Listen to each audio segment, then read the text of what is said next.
Ok, on est le 28 février 2016. C'est un grand jour pour le cinéma puisqu'a lieu la 88e cérémonie des Oscars au Dolby Theatre de Los Angeles. Alors, je vous apprends sûrement rien, l'Oscar c'est le Graal, c'est la récompense ultime dans le monde du cinéma. Du meilleur film à la meilleure musique en passant par le meilleur décor, tous les domaines sont concernés. Mais chaque année, il y a un moment en particulier que tout le monde attend. L'Oscar du meilleur acteur. Et cette édition, elle est particulière. Particulière pour une raison. Plusieurs acteurs sont en lice pour remporter la statuette dorée tant convoitée. Eddie Redmayne, Michael Fassbender, Bryan Cranston, Matt Damon. Que des pointures, des acteurs incroyables qu'on connaît tous. Mais tous les regards sont tournés vers le dernier nommé de cette catégorie. Un certain Leonardo DiCaprio.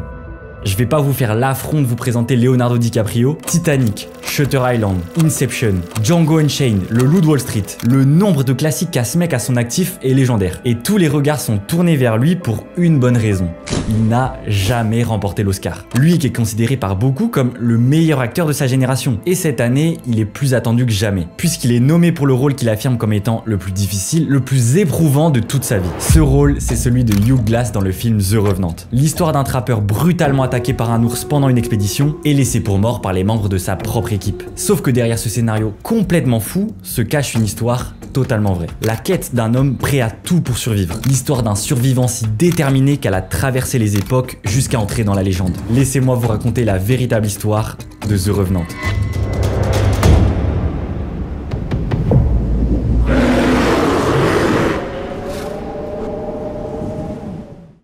Mais avant de vous raconter cette histoire de fou, je tiens à remercier le sponsor de cette vidéo, CyberGhost VPN. Je vous apprends sûrement rien, un VPN c'est hyper utile pour protéger votre vie privée en ligne. On s'en rend pas compte, mais sur le net, on est observé en permanence. Et si vous pensez que vous êtes déjà couvert parce que vous naviguez en mode privé, eh ben non. Alors pour protéger votre petite vie privée et vos données, il vaut mieux activer le VPN CyberGhost avant de commencer à naviguer. Il crypte et redirige 100% de votre trafic via 11 000 serveurs sécurisés présents dans plus de 100 pays, de sorte à ce que personne ne sache ce que vous faites en ligne. En plus de ça, en changeant de localisation, vous pouvez aussi débloquer les bibliothèques de plus de 40 plateformes de streaming genre Amazon Prime, Disney+, ou encore Netflix. Dites-vous, pour préparer cette vidéo, ça m'a été super utile, parce que le film The Revenant n'est plus dispo sur le catalogue Netflix en France. Sauf qu'en changeant ma localisation avec CyberGhost VPN, j'ai pu y accéder et le regarder. Franchement, ça régale. L'appli est dispo sur tous les systèmes d'exploitation et peut protéger jusqu'à 7 appareils en même temps pour vous, pour rester anonyme 24 h sur 24, mais vous pouvez aussi partager votre abonnement avec vos potes ou la famille. C'est bénéf pour tout l'entourage. Donc si vous voulez garder votre petit jardin secret sur le net, c'est le moment de vous procurer CyberGhost VPN. En utilisant le lien dans la description, vous bénéficiez d'une réduction de 83%, ce qui fait 2,03 € par mois et vous avez en plus 4 mois gratuits. En vrai, c'est une bête d'affaires. Et comme ils ont une garantie de remboursement de 45 jours et un service client dispo 24 h sur 24, 7 jours sur 7, tout est hyper sécure. Et dites-vous qu'avec 38 millions d'utilisateurs dans le monde, c'est le fournisseur VPN le plus recommandé sur le marché puisque plus de 20 000 personnes l'ont noté excellent sur Trustpilot. Franchement, là, je peux pas vous dire mieux que ça. Alors si vous voulez protéger vos données et naviguer sur le net sereinement, cliquez sur le lien dans la description et téléchargez CyberGhost VPN.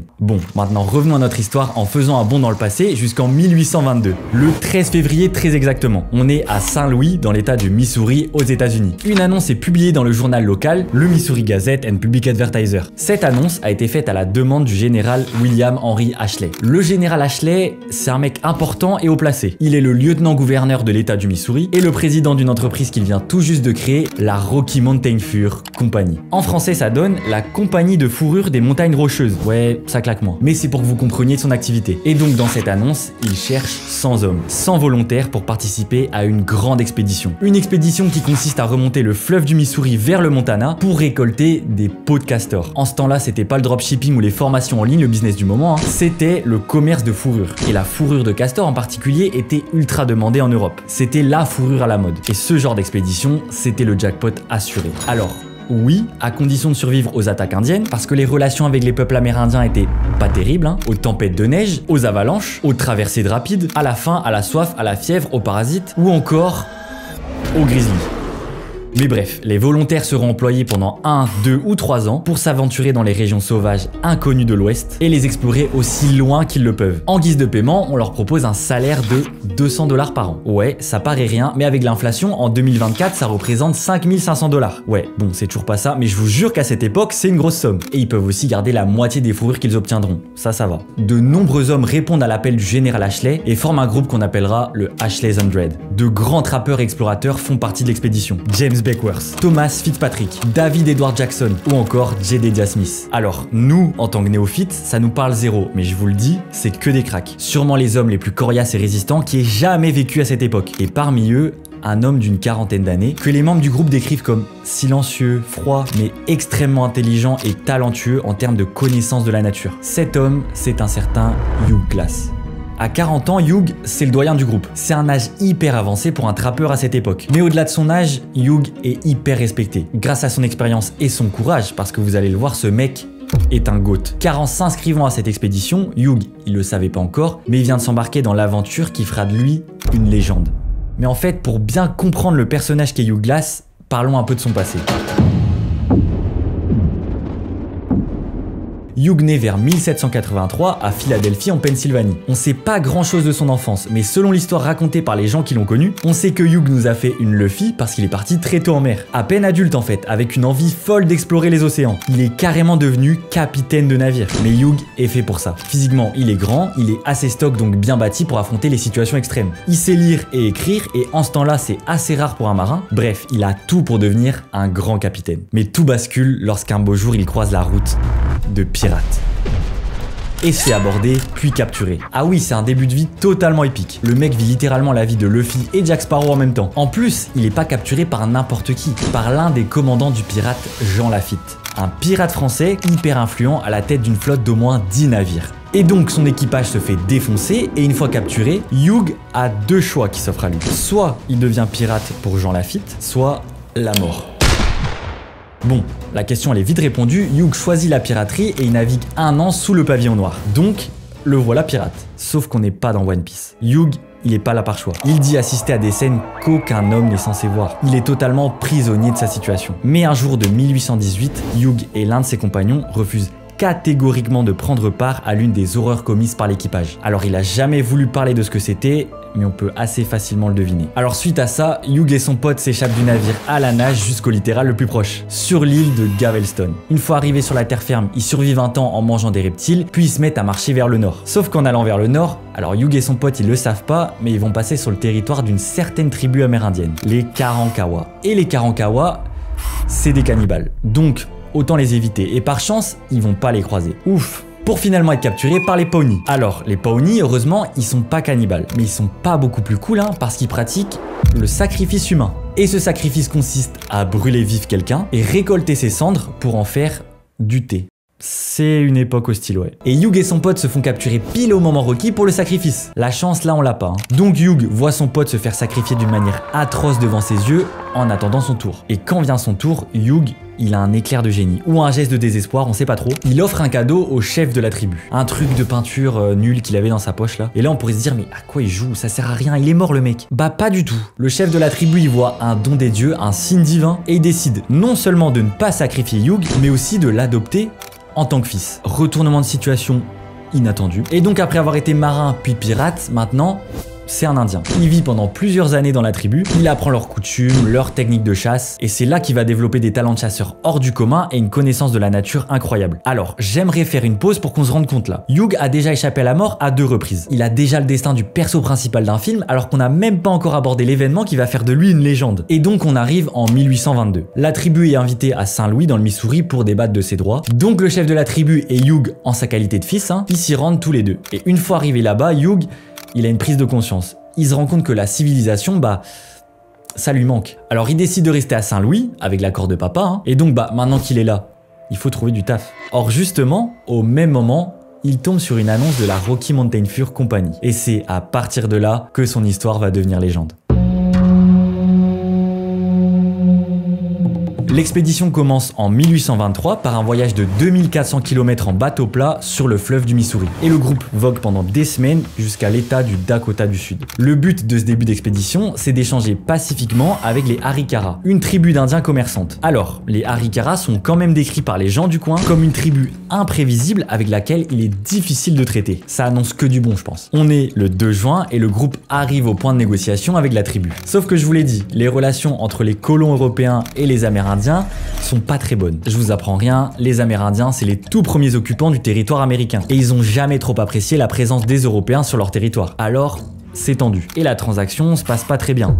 pas bien du tout même. Le groupe se fait attaquer par surprise par les Arikara et une bataille explose. Ça tire de partout et c'est un massacre. Une quinzaine de trappeurs sont tués, Hugh est blessé à la jambe et une douzaine d'hommes sont dans un sale état. En plus, les Arikara en profitent pour voler les chevaux du groupe. Ça commence bien cette expédition, hein. Après ce drame, ils décident de se retrancher plus au sud, au fort Kiowa. Le fort Kiowa sert de lieu de repos et de commerce pour les trappeurs et les explorateurs. Et donc nos survivants restent ici pour se soigner et récupérer. C'est que 3 mois plus tard, qui se remettent en route. Ils partent à pied, pas le choix du coup, vers l'ouest, là où il y a de très bonnes chances de trouver des castors. Mais ils doivent voyager en essayant d'être le plus discret possible, pour éviter d'être découverts par un autre groupe d'Indiens et se refaire attaquer, parce que là, ça ferait beaucoup. Sauf qu'il faut se nourrir, et à cette époque, il n'y a pas 36 moyens, il faut chasser. Mais le bruit d'un coup de feu, ça porte bien à plus d'1 kilomètre. Donc à chaque tir, c'est le stress total pour Hugh et son groupe. Et vient un beau jour de la fin du mois d'août. Le groupe avance bien et longe la grande river qui découle du Missouri. Hugh prend la décision de s'éloigner du groupe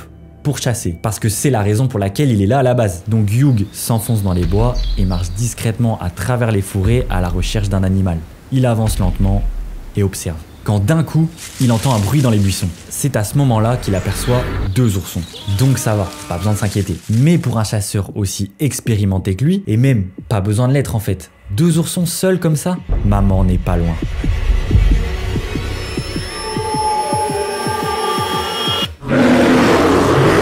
C'est là que Hugh est surpris par une énorme ours grizzly qui lui fonce dessus à pleine vitesse. Il la vise aussi vite qu'il peut et réussit à lui tirer dessus pendant qu'elle le charge. Mais comme il le sait, comme vous vous en doutez, même une balle ne peut pas arrêter un grizzly en pleine charge. Pour vous rendre compte du monstre qu'est le grizzly, il peut peser plus de 300 kg, mesurer 2 à 3 mètres quand il est debout et ses griffes peuvent atteindre les 10 cm pour les plus gros spécimens. Dites-vous vraiment qu'il y a peu d'animaux plus dangereux qu'une mère grizzly qui veut protéger ses petits. Imaginez-vous à la place de Hugh, il y a ça qui vous fonce dessus à pleine vitesse. C'est sûrement l'une des choses les plus terrifiantes qu'on peut vivre en tant qu'être humain. L'histoire de l'attaque varie pas mal selon les récits, mais tous s'accordent à dire que c'était d'une violence inouïe. L'ours lui lacère la gorge, lui arrache une partie du cuir chevelu, le mord à la nuque, le secoue dans tous les sens, lui lacère le dos, l'épaule, le bras et lui casse une jambe. C'est un carnage. Les autres trappeurs du groupe qui ont fini par rattraper Hugh sont alertés par le coup de feu et les cris d'agonie terrifiants qu'ils entendent. Arrivés sur place, ils assistent à l'horreur et finissent par abattre l'animal avec plusieurs coups de fusil. Ils découvrent alors Hugh et, pas besoin de vous faire un dessin, il est dans un état déplorable. À l'instant T, quand ils découvrent son corps, il est mort, c'est sûr. Comment survivre à ça? Mais ils hésitent pas. Ils bandent ses plaies avec des lambeaux de vêtements et ils recoussent ses entailles comme ils peuvent. Les témoins de la scène racontent qu'il a au moins une quinzaine de blessures dont chacune semble mortelle. Mais à leur immense surprise, Hugh respire encore. Très faiblement, ok, mais il arrive à respirer à travers sa gorge lacérée. C'est un miracle. Mais comme on peut le deviner, il peut absolument pas se déplacer. Alors pour le transporter, le groupe fabrique une civière. Bon, un peu à l'arrache avec des branches et des feuilles qui trouvent un peu à droite à gauche, mais vu l'état du gars, il n'y a pas trop le choix. Après plusieurs jours de marche, Hugh est toujours incapable de bouger ou même de parler. Et imaginez-vous devoir porter un homme de la carrure de Hugh à travers les forêts, par-dessus des fossés, devoir traverser des rivières, le tout avec une civière en plus. Ça ralentit beaucoup trop la troupe. Alors le chef de l'expédition, Andrew Henry, arrête le groupe et fait un discours à ses hommes. L'hiver arrive à grands pas, les Indiens peuvent attaquer à tout moment, on peut pas se permettre d'être aussi lent. Sauf que le chef Henry, c'est un homme d'honneur, mais surtout, il respecte énormément Hugh. C'est sûrement l'élément le plus important de son groupe et on ne peut pas l'abandonner à son sort. Alors, il propose une prime de 80 $ à 2 hommes s'ils acceptent de rester auprès de lui jusqu'à sa mort, pour l'enterrer décemment une fois le moment venu et ensuite rejoindre les autres. 2 hommes acceptent l'offre. John Fitzgerald, un homme peu fréquentable, pas vraiment apprécié et surtout très attiré par l'argent. Et Jim Bridger, un adolescent, le plus jeune du groupe qui lui admire et respecte beaucoup Hugh. Et à partir de là, les événements vont prendre un tournant qui va déterminer le reste de l'histoire. John et Jim restent comme prévu auprès de Hugh, dans un canyon à côté de la Grande River, en attendant sa fin. Pendant 5 jours, ils vont lui chercher de l'eau, de quoi manger, mais Hugh arrive à peine à avaler. Sa gorge est dans un sale état, sa respiration reste ultra laborieuse et il commence à développer une forte fièvre. C'est vraiment pas bon signe. Alors John Fitzgerald s'impatiente et en conclut que Hugh ne va pas tarder à mourir. Il dit à Jim qu'il est grand temps de partir pour rejoindre les autres. Jim aurait pu protester, mais il est jeune, alors il écoute John et les 2 hommes s'en vont en laissant Hugh pour mort, seul. Avant de partir, les 2 hommes prennent tout l'équipement de Hugh. Son couteau, sa hache, son silex, son acier, sa poudre et son plomb, mais surtout son fusil, auquel il est hyper attaché. Ils se disent qu'il en aura plus besoin, alors Pourquoi laisser tout ça là? Surtout qu'en plus, ça leur permet de prouver qu'il est plus en vie. Mais en lui retirant tout son stuff, ils savent très bien qu'ils le condamnent à une mort certaine. Malgré son état, Hugh est toujours conscient de ce qui se passe autour de lui. Alors à partir de maintenant, il a un objectif en tête: lutter contre la mort. Étonnamment, malgré son dos lacéré, sa jambe cassée et toutes ses blessures qui auraient dû lui être fatales, il est très lucide et il réussit à bouger. Il bouge pour boire de l'eau à proximité et attraper des baies dans un buisson juste à côté de lui. Et surtout, il parvient à replacer, comme il peut, sa jambe.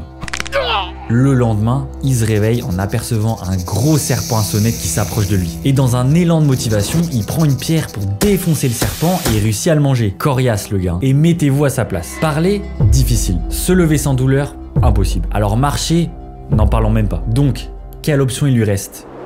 Ramper. Et Hugh se jure de ne jamais s'arrêter avant d'avoir attrapé John et Jim pour qu'ils répondent de leurs actes. Bon, après Hugh il a ni arme, ni fusil, ni rien du tout, donc il sait que ça sert à rien de les suivre directement. Il doit d'abord se rééquiper et pour ça il a qu'une solution: se rendre jusqu'au fort Kiowa, d'où le groupe est revenu. Sauf que le fort est à 300 km dans la direction opposée. Y aller en rampant, mais c'est mission impossible, non? Autant abandonner. Mais Hugh, c'est pas sa mentale. On parle là d'un homme hors du commun qui a été pirate, indien, puis trappeur et qui a un passif de zinzin. Tant qu'il respire, il n'abandonnera pas. Il se lance alors dans un périple qui est la définition même du dépassement de soi. L'esprit de vengeance et sa connaissance incroyable de la nature lui donnent la force d'avancer. 1 kilomètre très douloureux à la fois. Il rampe pendant plusieurs jours jusqu'à enfin réussir à se lever et tenir debout grâce à un bâton. À un moment de sa longue progression, il réussit à chasser une meute de loups d'un bison qui viennent tout juste de tuer. Alors Hugh décide de faire un campement à cet endroit et passe plusieurs jours à préparer et manger des morceaux de viande pour se rétablir un peu et retrouver des forces. Au bout d'un moment, il est assez remis, en tout cas pour marcher, en boitant, mais il se déplace plus rapidement qu'avant. Alors il avance pendant des semaines. Il survit en mangeant des fruits, des racines et des petits animaux. Et il finit par atteindre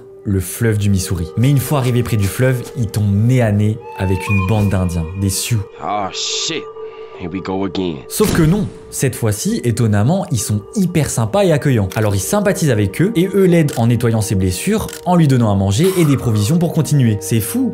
Merci. Et pour continuer, Hugh a une idée. Le courant du fleuve peut vraiment accélérer son voyage. Mais à la nage, c'est mort. Alors il fabrique un radeau de fortune avec ce qu'il trouve pour descendre le fleuve jusqu'au fort Kiowa. C'est la meilleure façon pour lui d'arriver rapidement au fort et en même temps de pas trop subir ses blessures. Je me demande vraiment ce que ce mec ne sait pas faire. Mais bref, grâce à ce radeau, il arrive cette fois-ci sans embûche jusqu'à son objectif, le fort Kiowa. 6 semaines après l'attaque du grizzly, après un périple de souffrance extrême, à lutter pour survivre contre les éléments, après être littéralement revenu d'entre les morts, il y arrive enfin. Hugh est épuisé, affaibli, extrêmement mal en point. Quand il arrive, son groupe n'est pas là, mais au moins il peut rester pour soigner et se reposer. Après s'être remis de toutes ses blessures, il s'équipe et part accomplir ce pourquoi il vit encore, la vengeance. Il se lance dans un périple qui le mène à plusieurs endroits où sont passés John et Jim, mais à chaque fois, il arrive trop tard. Jusqu'au jour du Nouvel An 1823, où sa quête le mène au nouveau fort Henry, là où se trouve le groupe. Quand il débarque dans le fort, ses anciens camarades aperçoivent un homme monstrueusement balafré et couvert de givre. Un fantôme, un revenant d'entre les morts. Ils croient tous à une hallucination, mais c'est pas le cas. Alors évidemment, les trappeurs lui posent 1000 questions. Lui leur explique toute la situation en leur demandant si les 2 hommes qui l'ont abandonné sont là. Et cette fois-ci, Jim Bridger est bel et bien présent. Le moment tant attendu de la vengeance est arrivé. Quand Hugh aperçoit Jim, il pointe directement son fusil vers lui. Mais Jim, c'est qu'un ado après tout. Il se met immédiatement à le supplier et Hugh comprend dans son regard qu'il est rempli de remords, qu'il regrette très sincèrement ce qu'il a fait. Je vous l'ai dit plus tôt, Jim respecte énormément Hugh. Alors Hugh se résigne et l'épargne. C'est qu'un gosse qui a été manipulé par le véritable responsable, John Fitzgerald. Alors Hugh demande où est Fitzgerald. Il n'est pas là. Le groupe lui annonce qu'il s'est rendu il y a 1 mois au fort Atkinson. Et le problème, c'est que ce fort, c'est un avant-poste de l'armée américaine. Fitzgerald est désormais un soldat américain. Mais ça, Hugh s'en fout royalement. Alors quelques jours plus tard, il débarque quand même au fort Atkinson et raconte son histoire en exigeant la tête de Fitzgerald et le fusil qu'il lui a volé. Fitzgerald est bien là. Et on peut facilement imaginer sa réaction quand il a aperçu Hugh. Mais c'est un soldat de l'armée américaine. Et on fait comprendre à Hugh que s'il le tue, il risque la peine capitale, la condamnation à mort. Alors il doit se contenter d'une bourse de 300 $ en guise de dédommagement. Et évidemment, on lui rend son fusil. Hugh accepte ce dénouement, parce qu'il n'a pas trop le choix, et repart vers l'ouest pour vivre sa vie périlleuse de trappeur, d'homme des montagnes.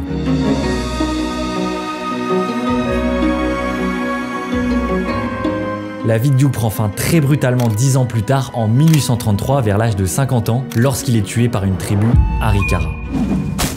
Mais son histoire incroyable sera racontée de trappeur en trappeur, devenant un récit sûrement embelli, un peu déformé avec les années, conté de ville en ville, célébré via des statues dans des musées, jusqu'à arriver aux oreilles d'écrivains qui en ont fait des livres. La légende de Hugh a traversé les époques jusqu'à marquer même de son empreinte le cinéma.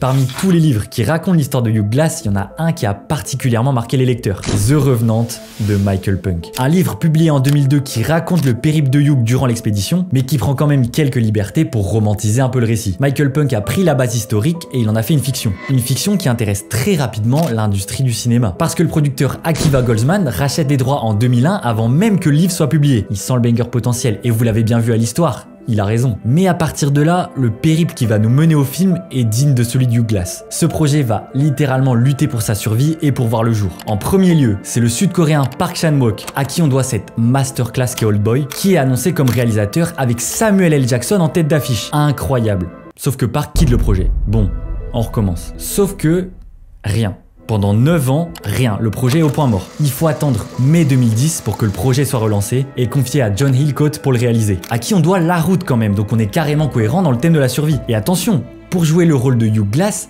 ça négocie avec Christian Bale, mesdames et messieurs. Batman en personne. Mais Hillcoat quitte le projet et tout tombe à l'eau. Allez, retour à la case départ. C'est en août 2011 que le film trouve enfin son réalisateur en la personne d'Alejandro González Iñárritu, qui bossait sur le scénario depuis 1 an déjà. Mais Iñárritu, c'est un mec ambitieux. Peut-être même un peu trop. Pour les rôles de Hugh Glass et John Fitzgerald, qui sont les rôles principaux, il veut uniquement Leonardo DiCaprio et Sean Penn. Juste ça. Bon, heureusement, les deux sont motivés par le projet, mais à cause de son planning, Sean Penn doit abandonner et il est remplacé par Tom Hardy. Bon, on perd pas tellement au change. Que des gros noms associés à ce projet. Mais cette fois-ci, on y est. Octobre 2014, le tournage peut enfin commencer. Alors je vous l'ai dit, Alejandro Iñárritu, c'est un mec ambitieux, mais pas que. Les amateurs de cinéma le savent, il est un peu perfectionniste. Beaucoup. Quand il veut un truc, il le fait, peu importe si c'est impossible. Et sur ce film, sa condition, c'est de tourner dans un décor naturel avec seulement la lumière du jour. Pour ceux qui se rendent pas trop compte, ça veut dire pas de studio de tournage, sachant qu'il tourne en hiver au Canada, et filmer avec de la lumière naturelle, ça signifie que tu peux tourner seulement quelques heures dans la journée. Donc, que les acteurs et les équipes techniques doivent parfois faire leur scène sous moins 30 degrés, pendant des timings très courts, 90 minutes certains jours, sans avoir le droit à l'erreur. Facile, hein. Bon, c'est avec stupeur que certains membres de l'équipe se plaignent des conditions de tournage, et beaucoup démissionnent ou sont carrément virés. Un technicien anonyme résume même la situation comme un véritable enfer. Sympa l'ambiance, hein. Et tiens, en parlant d'ambiance, le tournage était tellement tendu que Tom Hardy, qui est réputé pour être un acteur assez difficile à gérer, hein, et Iñárritu, le perfectionniste qui laisse passer aucune erreur, bah ils en sont venus aux mains. Ouais, on peut le dire, c'est cauchemardesque. Et parlons de l'homme au centre de ce film. Leonardo DiCaprio, la personne pour qui ce tournage est le plus éprouvant. Pour lui, c'est au-delà du défi, c'est une réelle performance. Pour vous dire à quel point il s'est donné pour ce rôle, il a appris 2 langues amérindiennes, à faire du feu, à utiliser les armes de l'époque et à manger du foie de bison cru alors qu'il est végétarien. Il a quand même déclaré But it was quite possibly the most difficult professional undertaking that I've ever had, and I think I can say the same for everyone that was involved in the movie. Et dans une interview pour Yahoo Movies, il dit « Je peux vous énumérer 30 à 40 séquences qu'on a tournées qui font partie des choses les plus difficiles que j'ai eu à faire au cours de ma vie. Il a fallu endurer un froid glacial et j'étais en hypothermie la plupart du temps. » Voilà. Au final, le tournage qui aurait dû durer 80 jours pour un budget de 60 millions de dollars initialement, bah il s'est étalé sur 9 mois avec un budget de 135 millions de dollars. Vous comprenez maintenant quand je dis que le projet est digne du périple de Hugh Glass. Par miracle, le film finit enfin par voir le jour le 8 janvier 2016. Et contre toute attente, The Revenant est un grand film.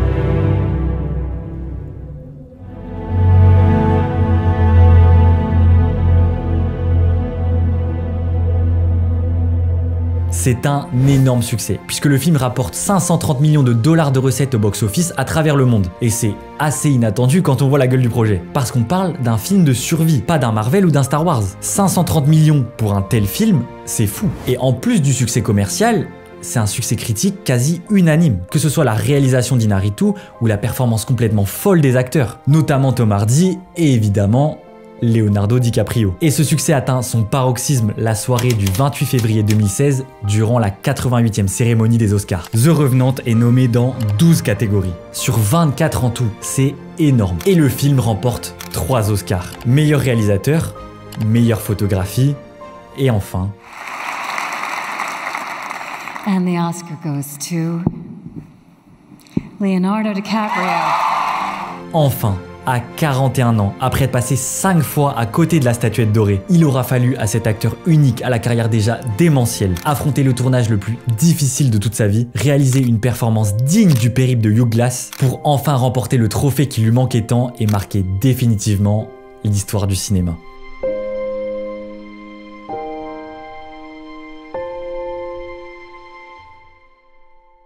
Voilà, j'espère que cette histoire que je voulais absolument vous raconter vous aura plu. N'hésitez pas à lâcher un petit like si c'est le cas, à vous abonner et à activer la cloche pour les prochaines. Je tiens encore une fois à remercier CyberGhost VPN d'avoir sponsorisé cette vidéo. C'est très important pour moi parce qu'étant donné que je parle de films, que je mets des extraits, des soundtracks, mes vidéos sont démonétisées. C'est assez rageant, je vous mens pas. Et c'est ce genre de partenaire qui va me permettre de vous proposer de plus en plus de contenu. Pour rappel, si vous voulez protéger vos données pendant que vous naviguez et avoir accès à tous les contenus bloqués en France de façon totalement safe, je vous invite à cliquer sur le lien dans la description. On est presque 10 000 en seulement 2 vidéos. Je sais pas quoi dire, c'est un truc de fou, un grand merci. Je vous invite à commenter s'il y a des histoires vraies de films que vous voulez que je raconte. Je lis tous les commentaires, donc n'hésitez pas. Voilà, moi c'est Max, merci de m'avoir écouté.